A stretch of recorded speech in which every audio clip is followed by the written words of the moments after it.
The fog of war obscures more than just enemy positions and tactical objectives.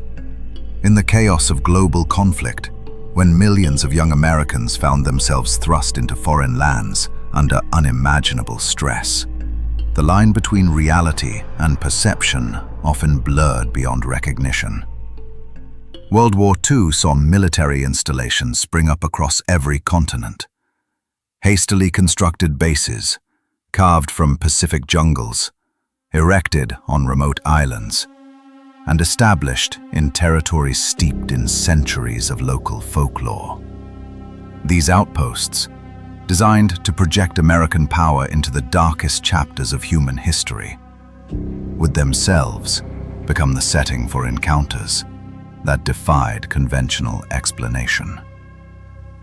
From isolated atolls in the Solomon Islands to the foggy airfields of England, from frozen installations in Alaska to desert compounds in North Africa, our servicemen reported experiences that challenged everything they thought they knew about warfare.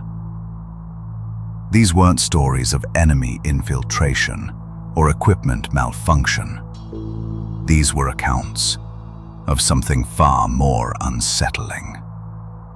Tonight, we examine 3 documented cases from military archives, personal correspondence, and official reports that have puzzled historians and skeptics alike for over 8 decades.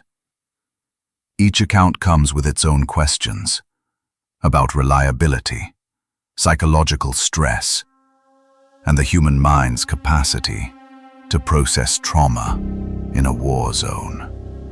Yet, the consistency of certain details, corroborated across multiple independent witnesses, suggests that perhaps some mysteries of war extend beyond the purely tactical.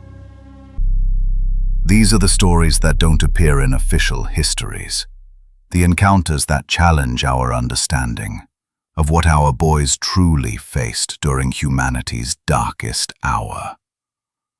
Stories that remind us that some battles may continue long after the last shots are fired. If you're drawn to true accounts from the shadows of history and want to hear more stories that challenge what we think we know about war, consider hitting that subscribe button. These accounts deserve to be remembered. Now, let's step into the fog of war and uncover what our servicemen encountered in places where the living and the dead may have crossed paths.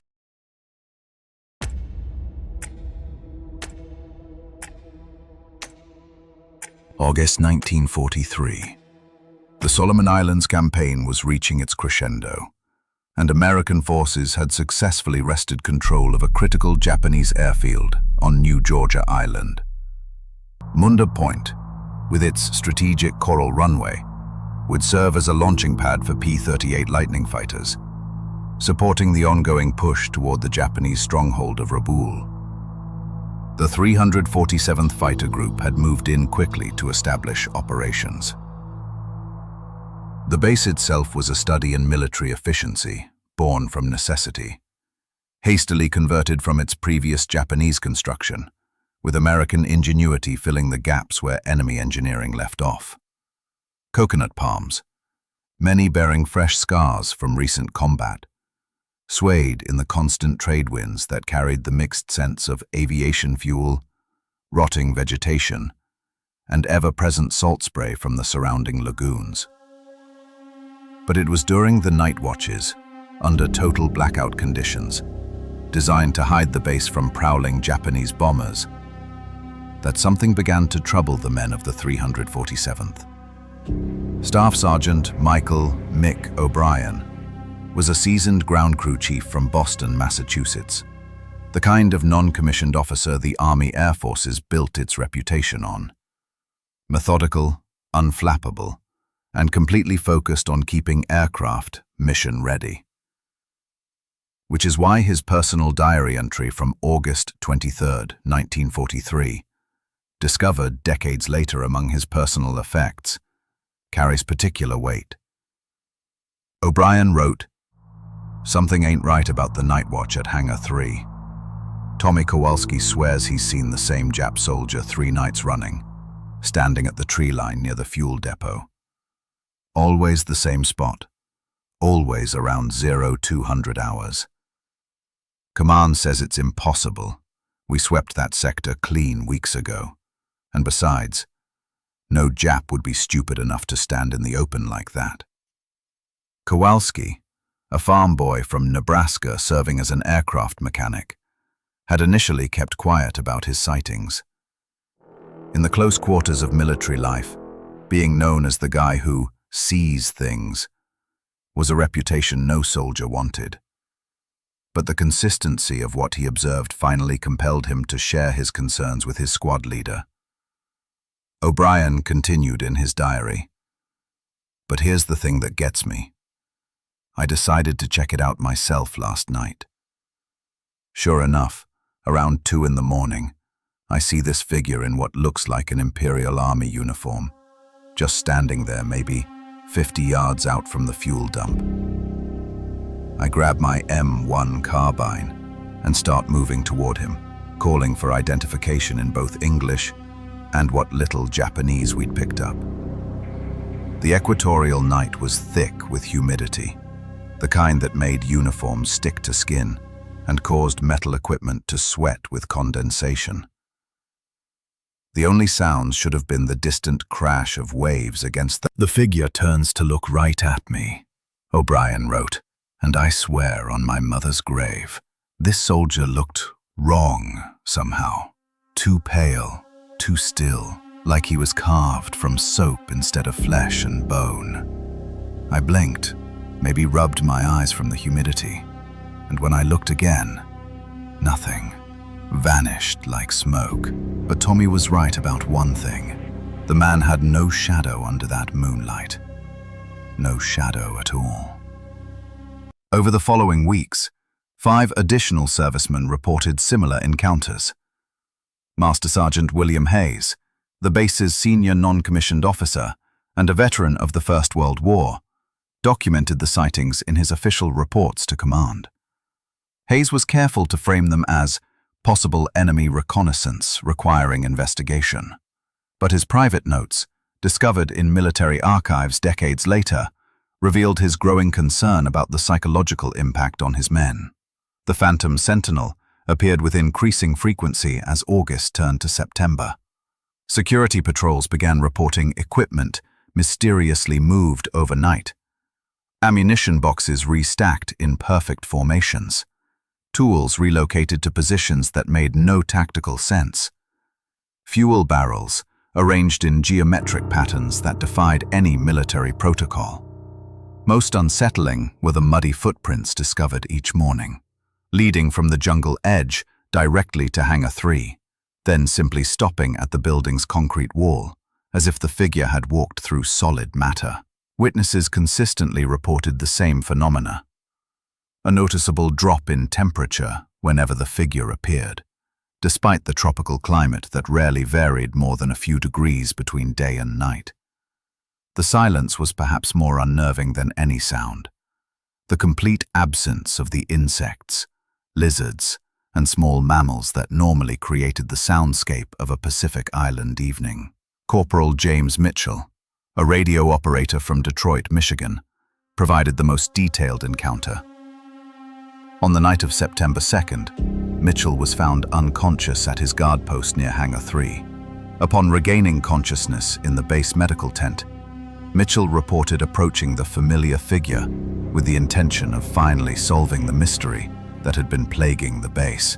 "I got within maybe 20 feet of him," Mitchell told the base medical officer. "Close enough to see that his uniform was soaked through, like he'd been standing in the rain for hours. But it hadn't rained in 3 days. Close enough to see that his rifle was an Arisaka Type 99, standard Imperial Army issue. Close enough to see that he was missing his lower jaw." Mitchell's account was supported by physical evidence that base command couldn't easily dismiss. Japanese characters had been carved into a coconut palm near the guard post. fresh carvings that hadn't been there during the previous day's security sweep. When base interpreters examined the characters, they couldn't agree on their meaning. Some translated them as a plea for vengeance, others as a warning to leave sacred ground undisturbed. The sightings ceased as abruptly as they had begun on September 15th, coinciding with the arrival of replacement personnel and the rotation of several key witnesses back to the United States. An unofficial search of the area, conducted by volunteers from the 347th Fighter Group, revealed skeletal remains buried in a shallow grave, near the exact spot where the figure had been consistently observed. The remains showed signs of a severe facial wound consistent with the witnesses' descriptions of the missing jaw. Medical examination suggested the individual had died approximately 4 weeks before the first sightings began, roughly coinciding with the American assault on the airfield. Japanese identification tags found with the remains indicated the soldier had been part of the 229th Infantry Regiment, defenders of Munda Point, who had fought to the last man rather than surrender their positions. Was this the psychological manifestation of combat stress? A shared hallucination brought on by sleep deprivation and the constant pressure of operating in enemy territory? Or had the men of the 347th Fighter Group encountered something that challenged the boundaries between the living and the dead on that remote Pacific airfield, where American and Japanese blood had been spilled in equal measure? If you're still with me in the darkness of this story, consider letting me know in the comments what you think these servicemen truly encountered. The questions linger as persistently as the memories of those who served.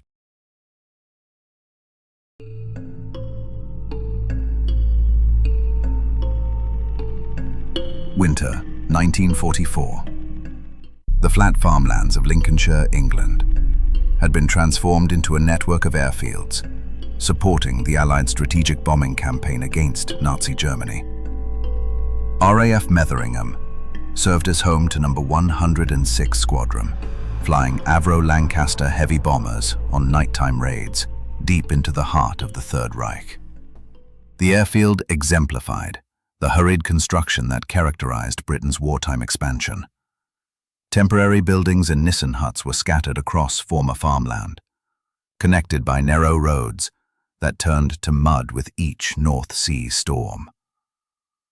The station's 3 intersecting runways, built to handle the weight of fully loaded 4-engine bombers, stretched across countryside that had grown wheat and barley for centuries. The winter of 1944 was particularly brutal. Fog rolled in from the North Sea with clockwork regularity, grounding operations, and shrouding the base in an impenetrable grey blanket that seemed to muffle sound and disorient even experienced airmen. The smell of coal smoke from heating stoves, mixed with the acrid exhaust from Merlin engines, and the perpetual dampness that seemed to penetrate every building, every uniform, every piece of equipment on the base. It was during these fog-bound nights, when operations were suspended and the base settled into an uneasy quiet, that Flight Sergeant Robert Hartwell began to notice something that would trouble him for the rest of his life. Hartwell, a flight engineer from Ohio who had volunteered for service with the Royal Air Force before America's entry into the war, was stationed at Metheringham as part of the Experienced Airmen program, designed to share operational knowledge between Allied forces. His technical expertise and calm demeanor under fire had earned him the respect of British and American aircrews alike.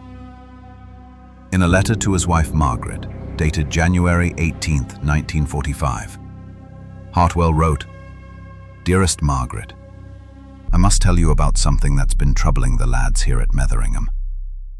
We've been hearing marching formations at night, coming from the direction of the old dispersal area, where C. Charlie and M. Mother used to be parked before we lost them over Hamburg last month."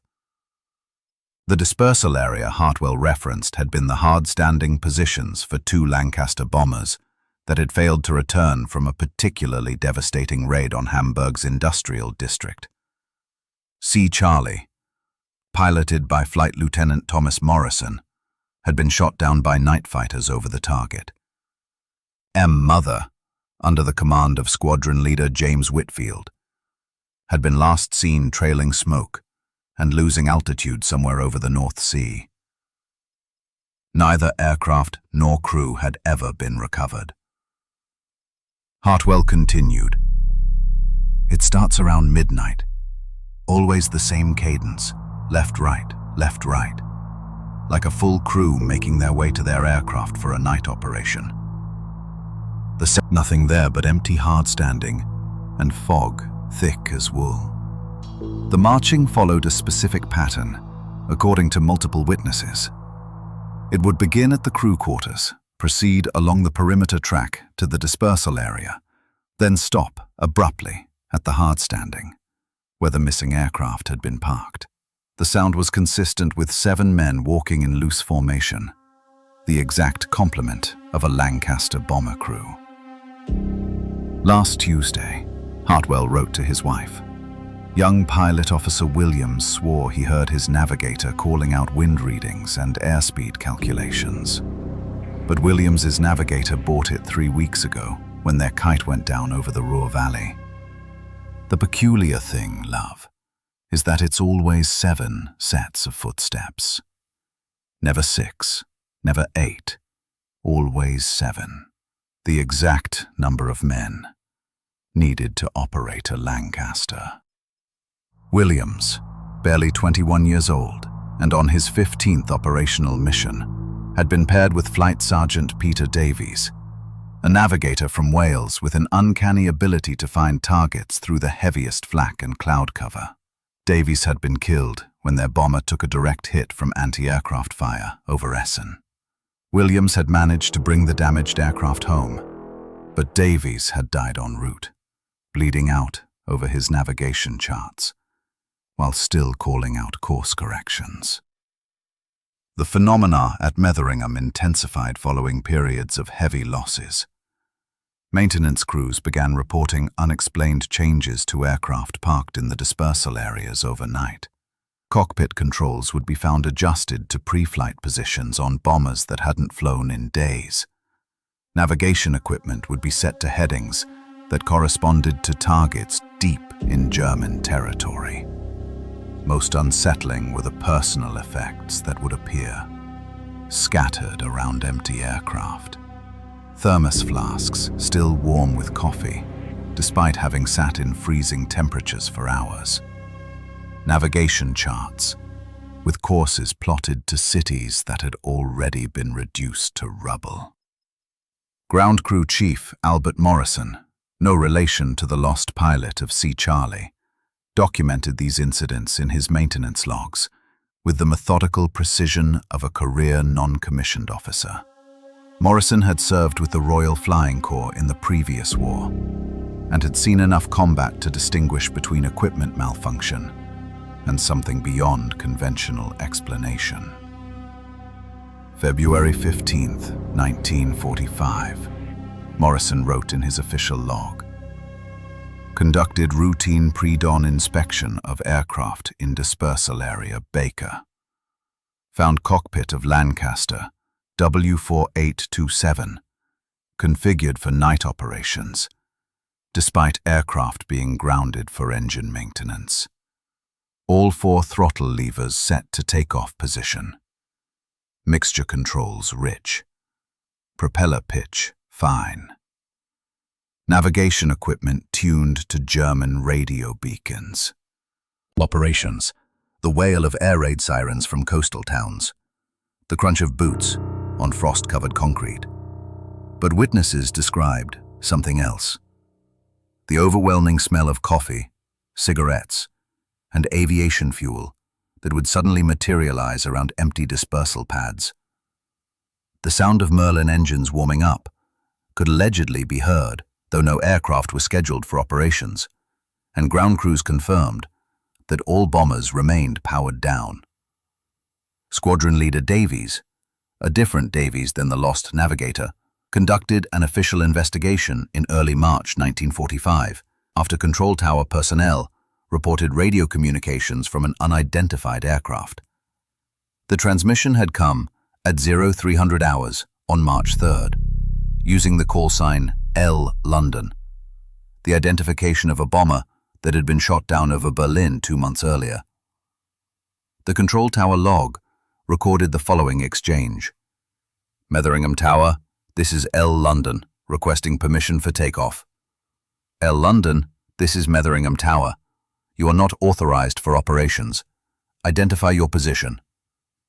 Tower, L London is positioned at Dispersal Area Charlie, ready for night operations.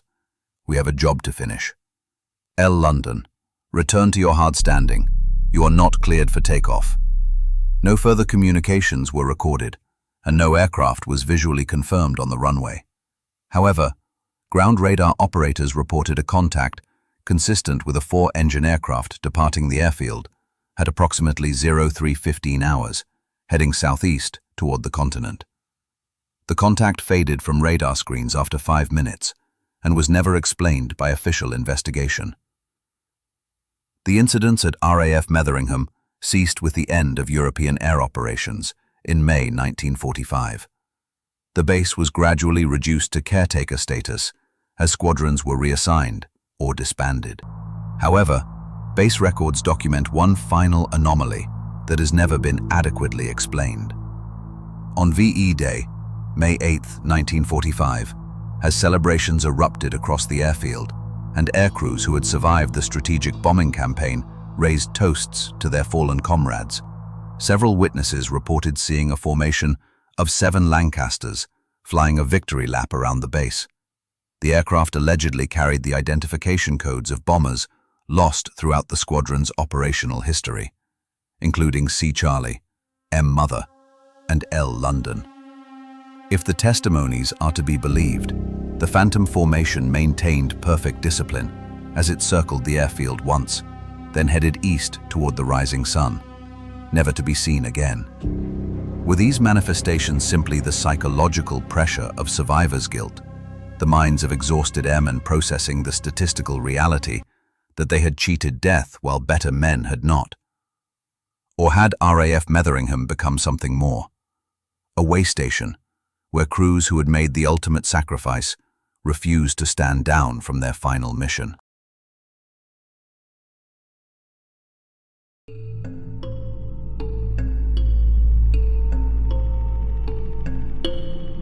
December 7th, 1942. Exactly 1 year had passed since the Japanese surprise attack that thrust America into World War II. But Pearl Harbor still bore the scars of that infamous morning. The harbor was a complex mixture of ongoing salvage operations, frantic new construction, and solemn memorial sites. The USS Arizona remained partially submerged where she had sunk in 45 feet of water, her superstructure breaking the surface like the backbone of some massive sea creature. Navy divers worked around the clock to clear debris, recover equipment, and perform the grim task of retrieving remains from the harbor floor. The tropical paradise of pre-war Hawaii had been transformed into America's primary fortress in the Pacific, and the harbor waters, once crystal clear and teeming with colorful marine life, now remained perpetually murky from leaked oil, disturbed sediment, and the constant churning of salvage operations. Chief Petty Officer Anthony "Tony" Marchetti was among the elite underwater recovery specialists assigned to the most sensitive salvage operations. A veteran diver from San Francisco who had learned his trade in the cold, unforgiving waters of California, Marchetti possessed the technical expertise and psychological stability required for prolonged underwater work in hazardous conditions. On December 7, 1942, the first anniversary of the attack, Marchetti was conducting recovery operations aboard the Arizona when he documented an experience that would challenge everything he thought he understood about his profession. His official diving log, filed with the Harbor Salvage Unit, recorded the following: descent time 900 hours, depth 35 feet, Visibility, approximately 3 feet due to oil residue and particulate matter. Objective, recovery of personal effects from crew quarters, USS Arizona, Section C-14. Water temperature, 78 degrees Fahrenheit. The Arizona's interior was a maze of collapsed bulkheads, twisted metal, and debris that had settled into every compartment over the previous year. Working in near-zero visibility, Marchetti navigated by touch and memory, following guidelines that had been painstakingly mapped by previous diving teams. The work was slow, methodical, and emotionally exhausting. Each piece of recovered personal property represented someone's son, someone's brother, someone who would never return home to the family who loved him.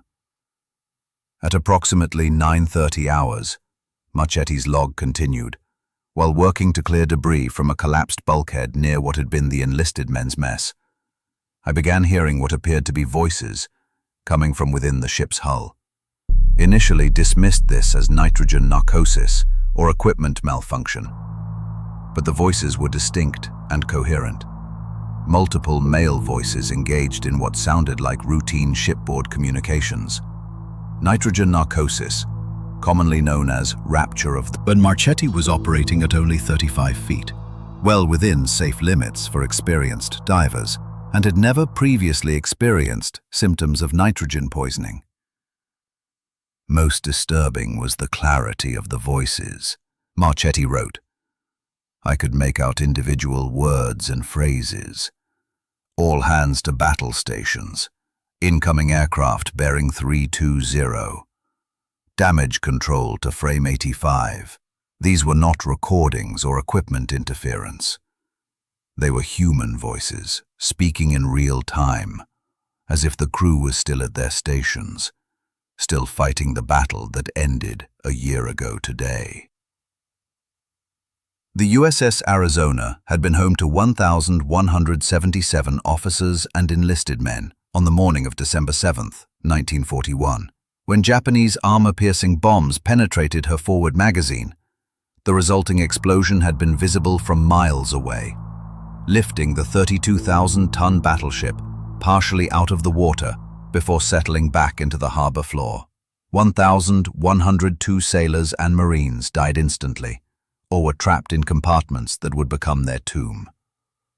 Marchetti attempted to locate the source of the voices, but they seemed to emanate from sealed sections of the ship that had been underwater for 12 months.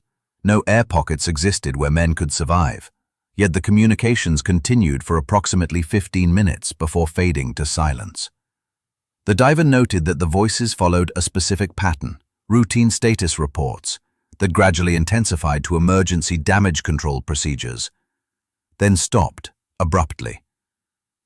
Naval medical personnel initially classified Marchetti's report and dismissed it as a stress-related hallucination. The psychological pressure of working recovery operations on a ship where over 1,000 Americans had died was considered sufficient explanation for auditory hallucinations. However, when 3 additional divers working different sections of the Arizona reported similar experiences over the following weeks, a discreet investigation was launched. Seaman First Class David Park, a young diver from Oregon, filed a supporting report after working a night shift on the Arizona in January 1943. Park described hearing what sounded like reveille being played on a ship's bugle, followed by the sound of hundreds of men responding to morning muster, the routine assembly that began each day aboard Navy vessels. The sounds were coming from inside the ship, Park reported to his diving supervisor. Not from our surface support vessel, not from other ships in the harbor, but from inside the Arizona herself. I could hear individual responses to the muster call, sailors answering "here" when their names were called. Names I recognized from the casualty lists we'd been studying as part of the recovery operation. Other divers began reporting similar phenomena throughout Pearl Harbor. Voices were allegedly heard from the submerged sections of USS Oklahoma, which had capsized during the attack, and from USS California and USS West Virginia. raised and repaired, but still showed evidence of their battle damage. The voices always followed the same pattern, routine naval communications that gradually intensified to emergency procedures, then fell silent. The most documented incident occurred on April 15, 1943, during a routine salvage operation involving 5 divers working simultaneously on different sections of the Arizona. All 5 men reported hearing reveille played on a ship's bugle at exactly 0800 hours, the traditional time for morning assembly aboard Navy vessels. This was followed by what they described as the sound of hundreds of men moving through the ship's passageways, boots on steel deck plates, voices calling out status reports to their division chiefs. Navy sonar equipment, monitoring the operation for safety purposes, detected acoustic anomalies consistent with large-scale movement within the Arizona's hull. The sonar readings suggested patterns of activity that would have been normal for a ship's crew preparing for daily operations, despite the fact that the Arizona had been sealed and declared a total constructive loss. Seaman Park provided additional testimony in a letter to his brother in California, written in February 1943. "You won't believe what happened during my harbor watch last Thursday night. I was stationed on the dock near where the Arizona went down, and around 2 a.m. I started hearing this tapping sound coming from the water.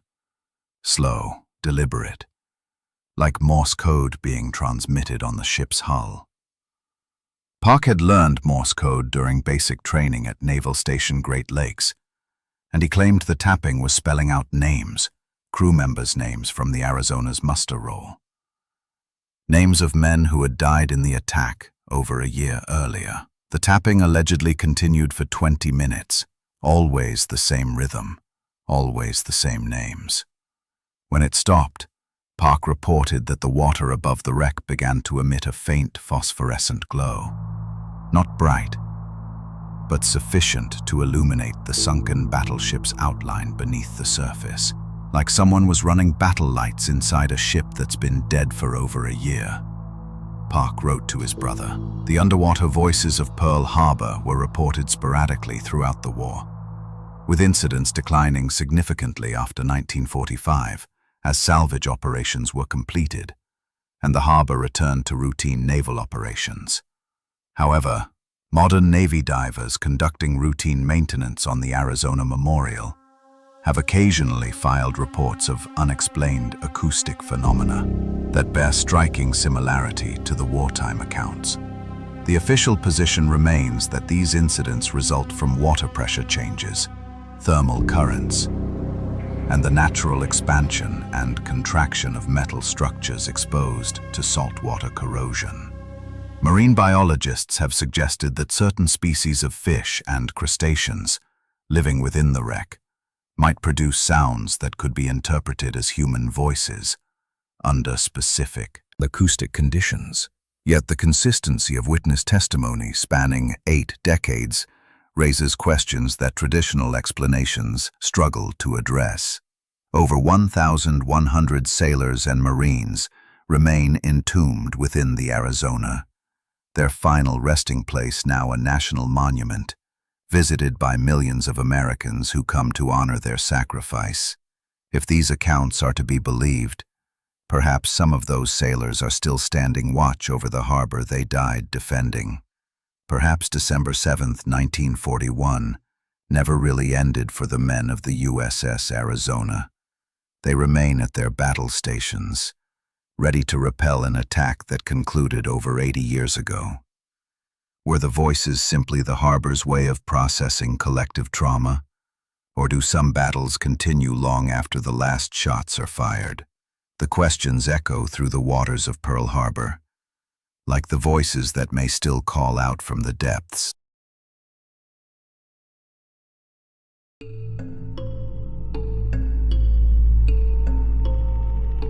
Three different theaters of World War II, 3 different manifestations of the inexplicable. From the tropical isolation of the Solomon Islands to the fog-shrouded airfields of England, from the hallowed waters of Pearl Harbor to installations across the globe, similar accounts emerged, with startling consistency, throughout the war. The common threads running through these stories cannot be easily dismissed by rational minds seeking conventional explanations. Each account involves multiple independent witnesses, servicemen with exemplary records, no history of psychological issues, and every reason to maintain their credibility within the military hierarchy. Each incident occurred at locations of profound military significance, places where the stakes of failure meant death, not just for individuals, but potentially for entire operations and the broader war effort. Skeptics rightfully point to the psychological pressures of combat, the effects of sleep deprivation, tropical diseases, and the human mind's remarkable ability to create patterns from chaos. Combat stress reaction was poorly understood in the 1940s, and many phenomena, now recognized as trauma responses, were simply attributed to battle fatigue, or dismissed entirely by medical personnel who lacked the tools to properly diagnose and treat psychological wounds.